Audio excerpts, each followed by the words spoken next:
오늘 선포되어질 하나님의 말씀은 신약성경 로마서 10장 17절의 말씀입니다. 신약성경 254쪽에 있습니다.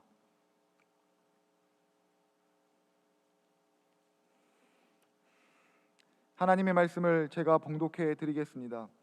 그러므로 믿음은 들음에서 나며 들음은 그리스도의 말씀으로 말미암았느니라. 아멘. 성경을 들겠습니다. 시작. 나는 하나님의 자녀입니다. 그래서 함부로 포기하지 않습니다. 나는 오늘도 믿음으로 도전합니다. 할렐루야. 참 힘들고 어려울 때 우리 청년들이 또 이렇게 찬양을 통해서 믿음의 고백을 하는 모습이 참 아름답고 하나님께서 저들의 인생 가운데 함께 하여 주시기를 간절히 소망합니다. 또 우리 앞뒤 좌우 같은 마음으로 함께 인사를 나누겠습니다. 우리 마음으로 함께 인사합니다. 앞뒤 좌우 인사하겠습니다. 축복합니다. 성령 충만 행복하십시오 라고 인사합니다. 축복합니다. 성령 충만 행복하십시오. 오늘은 여러분과 함께 믿음은 들음에서 나며 라고 하는 제목으로 믿음에 관한 주제에 대해서 여러분과 함께 말씀을 나누고자 합니다. 단순하게 복잡하지는 않습니다. 그러나 굉장히 중요한 그런 주제다라고 생각을 합니다. 믿음이 무엇인가? 믿음에 대한 정의를 가장 잘 표현해 준 성경이 히브리서 11장 1절입니다. 히브리서 11장 1절. 믿음은 바라는 것들의 실상이요 보이지 않는 것들의 증거니. 바라는 것, 말 그대로 아직까지 이루어지지 않은 것, 내 눈에 드러나지 않은 것을 이야기합니다. 그걸 소원이라고 이야기합니다. 그걸 우리 안에 품고 있었다면 일반 사람들, 어떤 사람에게는 상상일 수도 있겠고요, 어떤 사람은 본질이라고도 또 이야기하는 사람도 있습니다. 드러나는 것보다 숨겨져 있는, 드러나게 만드는 그 어떤 본질, 그것을 믿음이라고 이야기할 수가 있는데, 그 본질이 또 그 상상하는 것들이 현실로 드러나게 된다, 그런 뜻입니다. 어떤 바라는 것이 현상으로 또 실상으로 이루어지는 데는 믿음이 있으면 된다라고 하는 말인데, 그것은, 이 믿음은 우리가 가져도 되고 안 가져도 되고 이런 것이 아니라 우리 삶을 지탱하고 있는 하나의 어떤 삶의 시스템, 방식이다, 원리다, 그렇게 볼 수가 있습니다.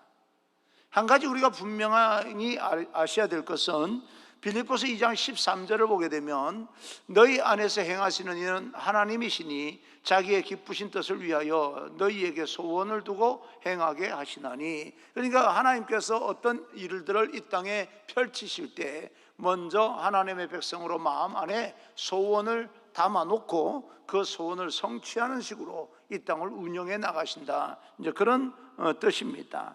여러분, 소원이라고 하는 것은 바라는 것입니다. 그것이 이루어지는 것이 하나님의 창조의 원리고 또 신앙생활의 원리입니다. 그러니까 우리는 믿음이라고 하는 이 한 가지는 사실은 세상 사람들이 하나님을 믿느냐 안 믿느냐라고 말을 하지만 믿음 자체가 신앙생활에, 아니면 우리 삶의 어떤 시스템이다, 이렇게 보시면 됩니다.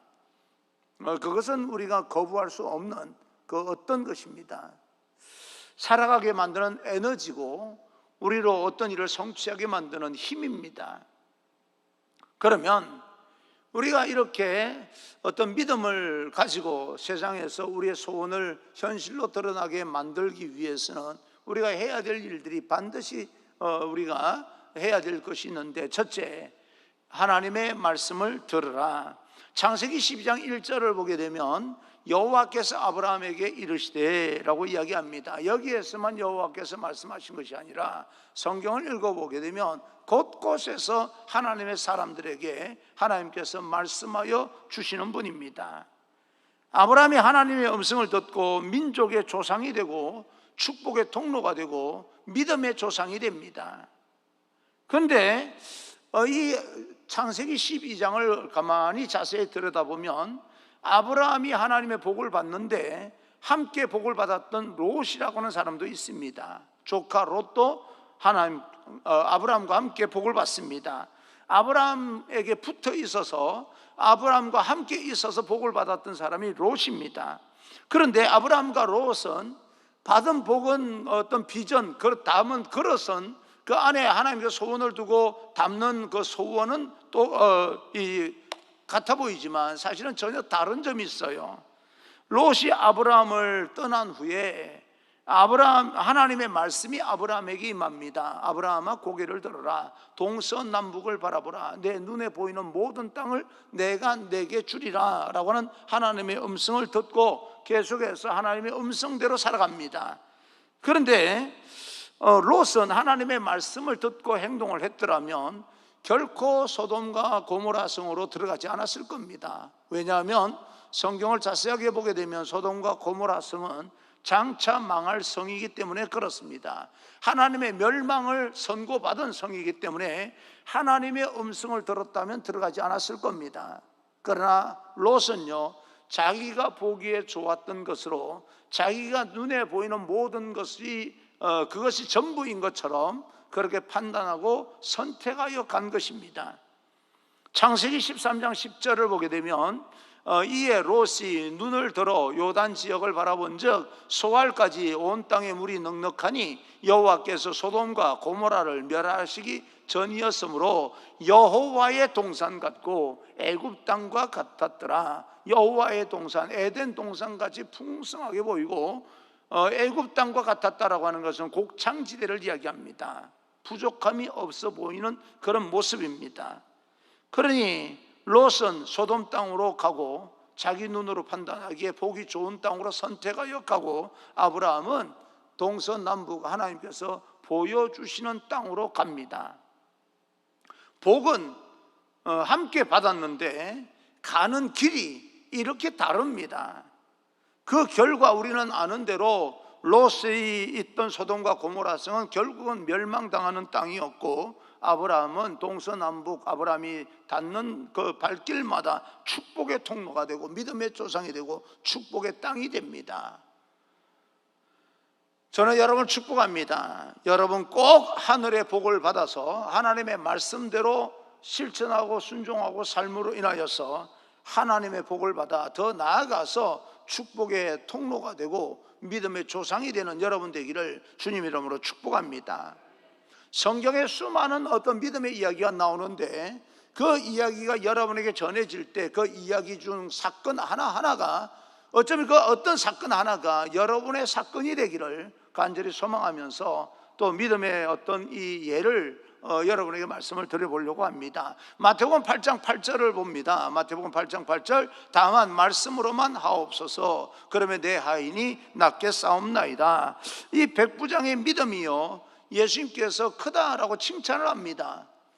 근데 이 백부장의 믿음은 자기 하인이 병이 들었는데 예수님 앞에 나와서 고쳐달라고 이야기합니다. 내가 너희 집에 가서 고쳐주리라. 아니요 예수님, 내 위에도 상관이 있고 내 밑에도 부하가 있는데 내 상관이 말만 하면 나도 그 말에 따라서 움직이고 내 부하에게 가라 그러면 갈 것이고 오라 그러면 옵니다. 그러니 말씀만으로 하셔도 내 하인의 병이 치료됩니다. 가실 것까지 없습니다 라고 말하자, 고백하자 뭐 더 이상 뭐가 필요하겠습니까? 라고 말씀만 하시면 됩니다.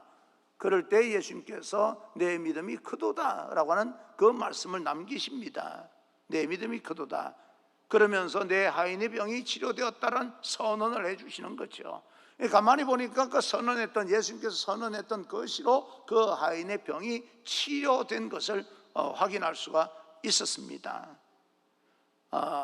이 백부장의 믿음은 도대체 어디서 생겼는가? 다시 말하면 우리는 이 세상을 살면서 믿음만 생기는 게 아니라 의심도 생깁니다. 이 반대말로 말하면 우리 안에 의심은 어디서 나오는 것인가? 믿음도 들음에서 나고 의심도 듣는 데서 생겨납니다. 우리가 어떤 말을 들을 때에 믿음이 생기는 말이 있고 우리 마음에 의심이 생기는 말이 있습니다. 제가 성경 말씀을 풀어서 여러분에게 예를 들면서 말씀을 드립니다. 그러면 내가 믿어진다라고 하는 사람이 있는 것이고, 믿음이 막 이렇게 안에서 견고해지면서 그 사건을 내 사건으로 받아들여서 실질적으로 언젠가 내 현실 속에서 내 사건으로 만들어가는 사람이 있는가 하면, 어떤 사람들은 그게 진짜야? 그게 이루어지겠어? 의심이 생기는 사람이 있습니다. 믿음이 생기는 말의 배후에는요, 하나님께서 주장하고 계시는 것이고, 의심이 생기는 말 배후에는 마귀가 역사합니다. 아브라함이 하나님의 말씀을 들을 때 믿음이 생겼습니다.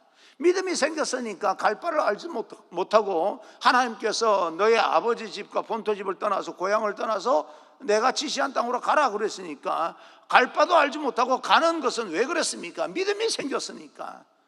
하나님의 말씀이 믿어지니까 가는 거예요. 그런데 하와가 뱀의 말을 들었을 때 의심이 생겼습니다. 하나님의 말씀은 정확한데 너 선악과를 먹으면, 이 과일을 먹으면 죽으리라 라고 하는 말씀이 정확한데 뱀의 말을 듣다 보니까 의심이 생겼어요. 근데 정말 안타까운 것은 믿음이 생기는 말도 정말 얼마나 많은데, 그것이 분명한데 확실한데 왜 엉뚱한 말을 듣고 의심이 생기는 말에 귀를 기울일까? 우리는 인생을 살면서 여러분 한번 생각해 봅시다. 믿음이 생기는 말에 더 많이 귀를 기울이셨습니까? 의심되는 말에 더 귀를 기울이셨습니까? 의심되는 말을 들으면서 인생의 선택을 한 적이 많으십니까? 믿음의 말을 듣고 인생의 선택을 하신 적이 많으십니까? 다시 말하면 긍정적인 말을 들으면서 나도 긍정적인 말을 하는 사람입니까? 나는 부정적인 말을 들으면서 부정적인 말을 하는 사람입니까? 내가 하는 말을 다른 사람이 듣고 믿음이 생기는 것일까요? 의심이 생기는 것일까요? 믿음이 생기게 하는 것은 하나님의 말씀입니다. 정확합니다. 나와 있어요. 이렇게 살면 되고 순종하면 되는 겁니다. 그런데 우리는 하나님의 말씀을 가까이 하지 아니하고 의심을 일으키는 세상의 말에 귀를 많이 기울이는 그런 인생을 살아가고 있습니다. 성경을 읽고 보고 듣고 또 여러 가지 성경을 통해서 우리가 생각하고 판단하는 것은 믿음이 생기게 만드는 여러 가지 재료가 되는 겁니다. 하나님의 말씀이 들려오지 않는다, 하나님의 말씀을 듣지 않냐고 의심이 생긴다라고 하는 것은 저주입니다. 아모스 8장 11절을 보게 되면 주 여호와의 말씀이니라. 보라, 날이 이를지라. 내가 기근을 땅에 보내리니 양식이 없어 주림이 아니며 물이 없어 가람이 아니요 여호와의 말씀을 듣지 못한 기갈이라. 기근이 이 땅에 내려온다 할지라도 다른 사람들과 비교해서 내가 가난하다 부자다라고 평가를 한다, 판단을 하고 산다 할지라도 사실은 그것이 문제가 아니라는 거예요. 인생을 살면서 돈이, 재산이 있고 내가 가진 것이 좀 있다는 것 무시할 수는 없습니다. 내 생활을 편리하게 만드는 그 모든 것들은 무시할 수는 없어요. 그런데 그게 전부는 아닙니다. 상대적으로 평가해서 내가 저 사람보다 좀 못하다, 좀 낫다라고 생각하지만 사실 알고 보면요, 아프리카나 이런 데 가서 빈민국 가서 비교를 해보면 우리는 잘 살고 있는 거예요. 극단적으로 말하면 하루 일과를 모두 끝내고 말이에요, 지친 몸을 가지고 샤워하고 나서 잠을 잘 수 있는 그런 어떤 가정이 아프리카에 몇 가정이나 됩니까? 우리들은요, 마음만 먹으면 샤워하고 잠을 잘 수 있습니다. 근데 아프리카에는 그렇게 마음 먹고 샤워하고 잠을 잘 수 있는 그런 가정이요, 정말 손에 꼽을 만큼 그런 가정이 된다 그러면 우리는 지금 이 시대에 기근이 왔다고 해서 먹고 사는 문제 가지고 지금 문제가 아니라는 거예요. 그것을 넘어서는 또 다른 문제가 있다는 이야기입니다. 사무엘이 어린 시절에 하나님의 음성을 듣습니다. 성전에서 엘리 제사장을 섬길 때에 하나님의 음성을 듣는데 엘리 제사장은 자신의 집에 일어나는 일조차도 하나님의 음성을 듣지 못하고 사무엘을 통해서 전해 듣습니다. 자기 자신 집에 일어나는 저주인데도 불구하고 말입니다. 이런 하나님의 음성이 들리느냐 들리지 않느냐가 굉장히 중요합니다. 왜냐하면 롯과 같이 내가 눈에 보이는 좋은 것으로 선택하는 인생이 될 것이냐, 아니면 하나님께서 말씀하시는 대로 살아가는 인생이 될 것이냐, 믿음의 축복의 조상이 될 것이냐, 멸망의 어떤 본보기가 될 것이냐라고 하는 것이 결정되기 때문에 지금 내가 에덴 동산에 머물고 있고 지금 내가 곡창지대에 살고 있다고 하는 게 문제가 되지 않아요. 사실은 알고 보면요, 하나님의 말씀이 들려오느냐 들려오지 않느냐, 하나님의 말씀대로 내가 인생을 결정하느냐, 하나님의 말씀을 듣지 않냐고 의심되는 말로 결정하느냐, 눈에 보이는 것에 좋은 것에 내가 결정하느냐라고 하는 것이 더 중요하다는 이야기입니다. 그래서 우리는 하나님의 음성이 어디서 들려오는지를 깊이 있게 들어야 됩니다. 그리고 두 번째, 그리스도의 말씀으로 살아야 됩니다. 결국 하나님의 말씀으로 순종하며 살아야 된다, 그 말입니다. 명확한 진리이기 때문에 그래요. 17절입니다. 오늘 본문, 그러므로 믿음은 들음에서 나며 들음은 그리스도의 말씀으로 말미암았느니라. 하나님의 말씀, 예수 그리스도의 음성을 들을 때에 이 땅에서 승리할 수가 있습니다. 지금 본문 말씀은 믿음에 관한 이야기예요. 믿음은 바라는 것들의 실상입니다. 현실이 드러나지 않습니다. 그러나 결국은 현실로 드러나게 만드는 시스템이다, 그렇게 볼 수가 있습니다. 누구라고 할 것도 없어요. 예수 믿는 사람이든 믿지 않는 사람이든 현실로 드러나게 만드는 것은 바라는 것, 소원입니다. 소원이 없으면 나타나지도 않아요. 이것이 믿음의 원리입니다. 요한복음 5장 24절을 보면 내가 진실로 진실로 너희에게 이르노니 내 말을 듣고 또 나 보내신 이를 믿는 자는 영생을 얻었고 심판에 이르지 아니하나니 사망에서 생명으로 옮겼느니라. 여러분, 사망에서 생명으로 옮겼다, 이 말입니다. 예수 그리스도께서 우리 생명을 온 천하보다 귀하게 여기셨기 때문에 하늘 보좌를 버리고 육신의 몸을 이 땅에 입고 이 땅에 오셔서 우리를 위해서 십자가에 못 박혀 피 흘리면서까지 죽으셨어요. 그러므로 우리가 말씀을 읽을 때 사실은 이 말이, 이 하나님의 말씀들이 내게 이해가 되느냐 이해가 되지 않느냐, 그런 차원이 아니고요, 이해가 되지 않는다 할지라도 하나님의 말씀이 내 안에 새겨지는 것은 내 머리끝에서 발끝까지 나를 위해서 죽으신 예수 그리스도의 보혈의 피가 내 머리끝에서 발끝까지 흐른다는 느낌으로, 그런 어떤 그 개념으로 받아들이셔야 됩니다. 그러면 예수 그리스도의 피가 내 머리끝에서 발끝까지 계속해서 흘러내려갈 때에 우리 상처받은 마음들이 치유되기 시작하고요, 그리고 약한 것이 강하여지기 시작하고 병이 있던 것이 치료되기 시작하고 육신의 연약함이 강건해지고 우리 인생의 문제가 해결되는 것입니다. 믿으시면 아멘 합시다. 그래서 예수 그리스도의 말씀으로 산다는 것이 이렇게 중요한 거예요. 마태복음 9장 20절 이하를 보게 되면 12의 혈루증 걸린 그 여인의 이야기가 나옵니다. 이 사람이 예수님께 칭찬받은 것은 내가 예수님의 옷자락만 만져도 낫겠다, 내 병이 낫겠다라고 하는 그런 믿음이 있었던 것입니다. 바라는 것이요, 옷자락을 만지면서 이 현실이 된 겁니다. 그래서 예수님께서 그 능력이 빠져나간 것을 아시고 누가 내 옷을 만졌느냐, 그 여인이 그 무릎을 꿇고 내가 만졌나이다. 여인아, 너의 믿음이 너를 구원하였다. 병이 치료된 것과 더 넘어서서 사망에서 생명으로 옮기는 선언을 받습니다. 여러분, 사람의 믿음이요, 예수님의 입을 열게 만듭니다. 만약에 여러분들이 하나님 앞에 소원을 두고 믿음으로 기도하면 하나님의 입이 열리게 되는 거예요. 잘했다, 내 믿음대로 될지어다. 너의 믿음이 크도다. 너 믿음대로, 너 마음의 소원대로 현실을, 모든 것이 실상으로 나타나리라 하는 하나님의 음성을 내가 듣게 되는 거예요. 그러면 현실이 되는 겁니다. 나는 여러분의 믿음이 예수님의 입을 여는, 그래서 예수님께서 병을 치료되었다고 선언하고 구원이 선포되어지는 예수님의 음성을 들을 수 있는 믿음이 되기를 주님 이름으로 축원합니다. 마태복음 15장 27절 이하를 보게 되면 귀신 들린 딸을 가진 여인의 이야기가 나옵니다. 예수님 앞에 나와서 내 딸이 흉악한 귀신이 들렸나이다, 고쳐주소서. 야야, 자녀에게 줄 떡을 개에게 주는 것이 마땅하겠느냐?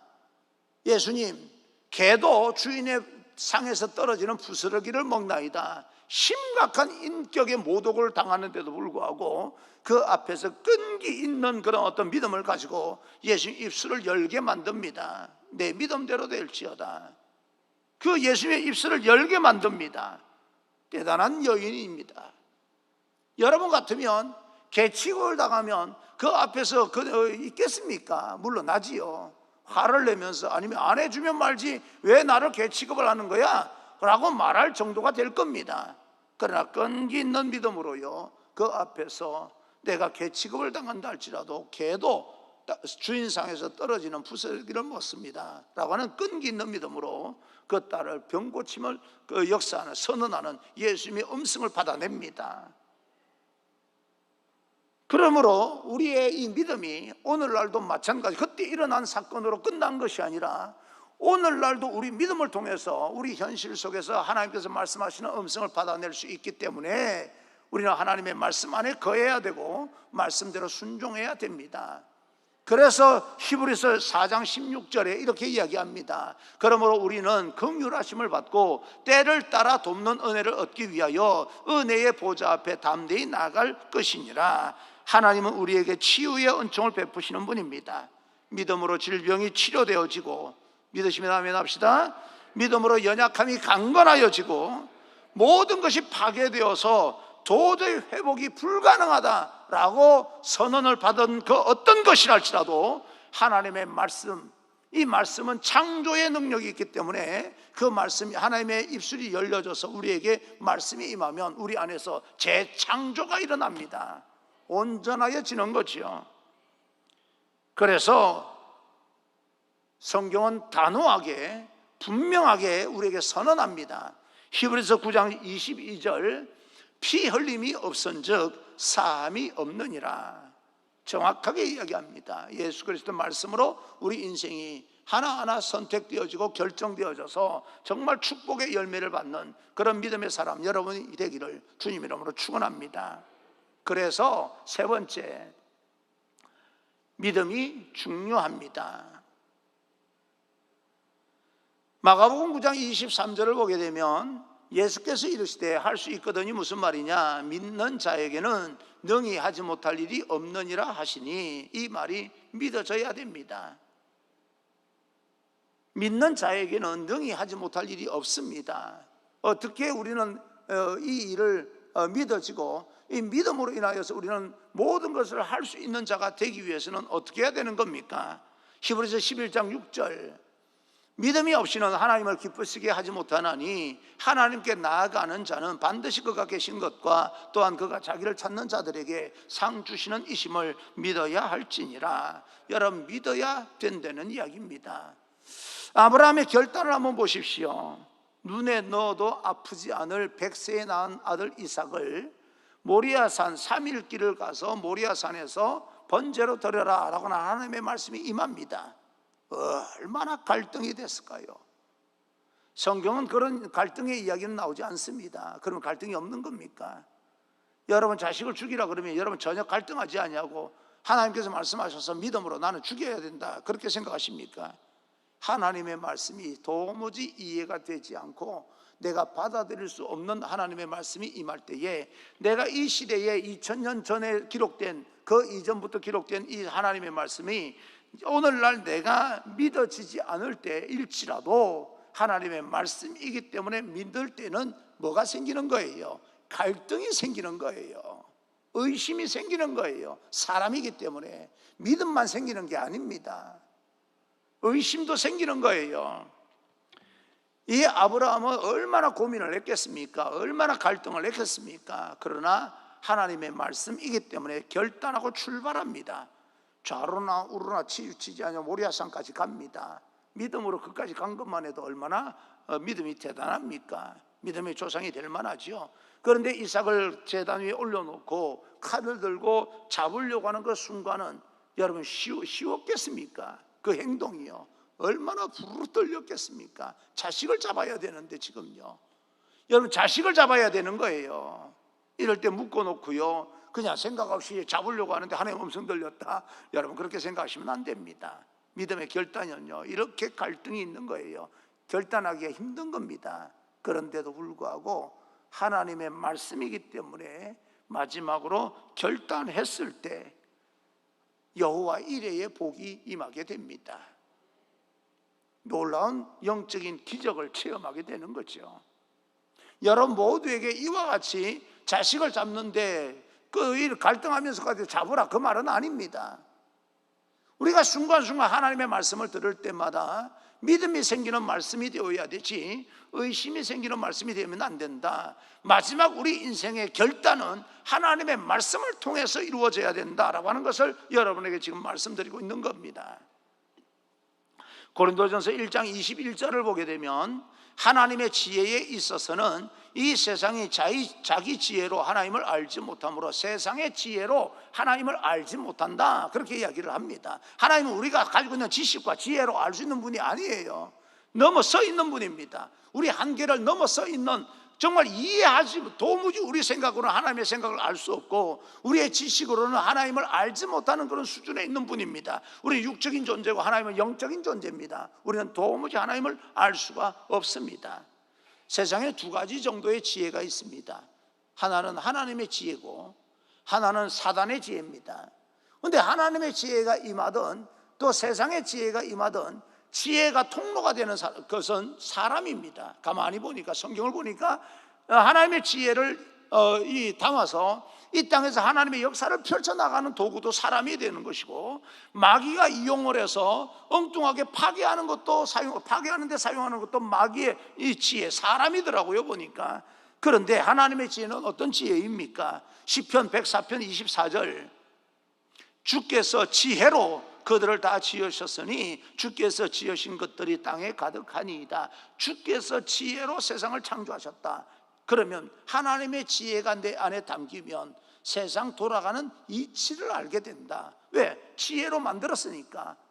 지혜만 있으면, 만든 지혜가 있으면 돌아가는 이치를 알 것 아니겠습니까? 시편 136편 5절을 보게 되면 지혜로 하늘을 지으신 이에게 감사하라. 하늘을 창조하셨다. 하나님의 지혜로, 하나님의 말씀이 지혜라는 뜻입니다. 하나님의 말씀이 담겨져 있으면 하늘이 하나님으로부터 창조된, 궁창이 하나님의 말씀으로 창조됐다는 걸 우리로 받아들이는 믿음이 생깁니다. 잠언서 3장 19절, 여호와께서는 지혜로 땅에 틀을 놓으셨으며 하늘과 땅을 여호와의 지혜로 만들었다는 겁니다. 그러니까 뭐예요? 우리가 사업을 하든 아니면 삶을 살든 직장에 있든 학교에 가든 어디를 가든 하나님의 지혜, 하나님의 말씀이 내 안에 담기면 돌아가는 모든 원리를 깨닫게 되고 돌아가는 이치를 알게 된다. 사업을 하는데요, 사업이 돌아가는 이치를 알게 되면 어떻게 되는 거예요? 대박 나오는 거 아닙니까? 난 여러분이 그렇게 축복을 받았으면 좋겠어요. 온갖 그냥 노력을 다 하는데, 기를 쓰고 하는데 수고한 노력 대가가 없는 겁니다. 왜 그래요? 롯처럼 자기 눈에 보기에 좋은 것을 보고 선택했을 때는 대가가 없는 인생을 살게 됩니다. 그 안에 들어가면 모든 것이 에덴 동산같이 풍성하고 애굽 땅과 같은 곡창지대 그 풍성한 것들이 다 자기 것이 될 것처럼 느껴지지만 결국 얻을 것이 없는 인생이 되고 맙니다. 그러나 아무것도 없는 황량한 땅인 것처럼 보일지라도 하나님께서 고개를 들어서 동서남북을 바라보라, 그리고 하나님께서 바라본 땅을 내가 내게 주리라 라고 하는 하나님의 음성을 듣고 우리 인생을 결단하게 된다면 우리는 상상하지 못할 기적의 축복을 받게 됩니다. 이것이 믿음의 원리다, 그 말입니다. 그런데 우리는 염려할 것이 전혀 없는 것이요, 성경에서는 우리에게 곳곳에서 말씀하여 주시는 것이 있기 때문에 우리는 염려할 것이 없습니다. 야고보서 1장 5절입니다 1장 5절, 너희 중에 누구든지 지혜가 부족하거든 모든 사람에게 후히 주시고 꾸짖지 아니하시는 하나님께 구하라. 그리하면 주시리라. 주시겠다는 거예요. 누구든지 지혜가 부족하거든. 여러분, 제가 이제 89년도에 목회를 시작했습니다. 학교를 졸업하고 89년, 제가 지금 기억하기로는 6월 달에 처음 이 충청북도 중원군 이루면 수주교회로 간 것 같아요. 내가 기억하기로는 6월 26일로 알고 있습니다. 결혼하기 전이었는데 혼자 이제 그 부임을 받아서 아주 시골 첩첩산골, 나는 그런 첩첩산골 처음 가는 듯 느낄 정도로 이제 시골에 목회를 나갔으니까 지금 33년이 넘어서네요. 그죠? 그저 그 30년이 헐 넘었습니다. 30년이 넘어오면서 제가 가만히 한번 이 설교를 준비하면서 그래도 내가 그동안 목회를 해오면서 잘한, 하나님 앞에 좀 이건 잘했다 싶은 게 하나 있어요. 저는 모태신앙이 아닙니다. 저희 집에서 처음 예수 믿고 결단한 사람이에요. 공부도 초등학교 4학년 때부터 운동장에서 운동만 하고 뛰어 쫓아다녔기 때문에 뭐 공부는 머리가 좋다 나쁘다 이런 차원이 아니고 공부할 시간이 없었어요. 그때는 공부를 아예 포기하고 운동만 시켰으니까 별로 공부에 이 신경을 쓰지 않고 살아왔습니다. 체육중학교를 입학을 했더니 하루에 4시간 공부를 해요. 하루에 4시간 공부로 점심 먹고 무조건 운동합니다. 하루에 4시간 중에서 1시간은 또 체육 시간이에요. 참 신기한 것은요, 그 일반 그 학과 시간도 체육 시간을 집어넣어서 하루에 1시간, 그게 하루에 3시간 공부해요, 중학교 때. 그리고 나서 고등학교는 또 조국 근대화의 기술을 해서 억지로 이 교과서를 달달달달 외우다시피 해서 이 부상 공고라고 하는 그 당시에 이 뭐예요? 조국 근대화의 기술 아닙니까? 제일 좋은 학과에서 뭐 어떻게 들어가긴 들어갔는데 이 공부에 대해서는 이 머릿속에 이게 없어요, 이게. 그래서 그랬는지, 갈급함 때문에 그랬는지, 배경이 모태신앙이 아니니까 배경이 없다고 여겨서 그랬는지, 불안함 때문에 그랬는지 지금까지도 제 마음속에는 실력이 없어서라고 하는 그런 어떤 느낌도 있고요. 뭔가 공허한 거예요. 배경이 없어서 하나님께서 나를 이렇게 조금 멀리하면, 나는 여기서 넘어지면 나를 이렇게 세울 사람이 없어, 나를 도와줄 사람은 없어, 하나님밖에 없어 라고 하는 생각이 들어서인지 하나님 앞에 끊임없이 도움을 요청하고 하나님께 기도하면서 지혜를 요청한 것은 참 잘한 것이다 라고 생각을 합니다. 뭐 다른 사람 볼 때 어떻게 보든 의미 없이 그건 상관이 없고요. 그러나 제 입장에서는 실력이 없기 때문에 그럼에도 불구하고 교회 담임 목사직을 유지해 나가야 되기 때문에 하나님 도와주셔야 됩니다. 하나님 도와주시지 않으면 나 여기서 안 됩니다 라고 하나님 앞에 도움을 요청하며 목회해 왔던 것이요, 하나님 앞에 이쁘게, 그나마 좀 이쁘게 보여서 이 전중앙교회 담임 목사직을 그래도 겨우 지탱하고 있는 건 아닌가 하는 그런 생각이 들면서 그거 하나만큼은 내가 잘하고 있는 거구나 하는 생각을 해봅니다. 여러분 어떻습니까? 여러분 인생을 살아오시면서 여러분이 실력이 있으셔서 하나님의 도움이 없어도 나는 얼마든지 인생을 성공할 수 있어 라고 하는 자기 신념을 가지고 살아오셨습니까? 그때마다 다른 사람이 내가 실력이 있다고 본다 할지언정 내가 실력 없는 것을 내가 알기 때문에 나는 하나님의 도움을 요청하지 않으면 살아남을 수가 없어. 하나님 앞에 기도하면서 여러분 인생을 지탱해 오셨습니까? 믿음은 바라는 것들의 증거라고 했습니다. 반드시 여러분 소원들이 이루어지게 될 것입니다. 여러분 바라는 것이 없으면 나타나는 것도 없습니다. 하나님은 우리 눈에 보이지 않습니다. 그런데 우리가 하나님을 보이지 않음에도 불구하고 하나님의 말씀과 지혜를 요청하며 그 하나님의 지혜와 하나님의 도움이 우리 안에 소원을 두고 행하시는 놀라운 역사가 일어나게 된다면 오늘날 여러분을 통해서 주변 모든 사람에게 하나님이 보여질 것입니다. 나는 여러분들이 추석을 맞이하여서 여러의 통제 가운데 가족들의 만남이 쉽지 않은 그런 어떤 절제된 그런 시간을 보내야 되는 명절일지라도 여러분 안에서 여러분이 마음이라도 넉넉하게 그들을 돌아보면서 그들 눈에 하나님이 보여질 수 있는 그런 귀한 명절의 삶 시간이 되기를 간절히 축복합니다. 그래서 믿음이 중요합니다. 여러분 믿음은 그저 우리가 가져도 되고 안 가져도 되는 것이 아니라 우리 삶의 시스템입니다. 그 원리입니다. 그래서 믿음이 중요한 겁니다. 그 믿음을 가지고 승리하는 귀한 여러분 되기를 주님 이름으로 축원합니다.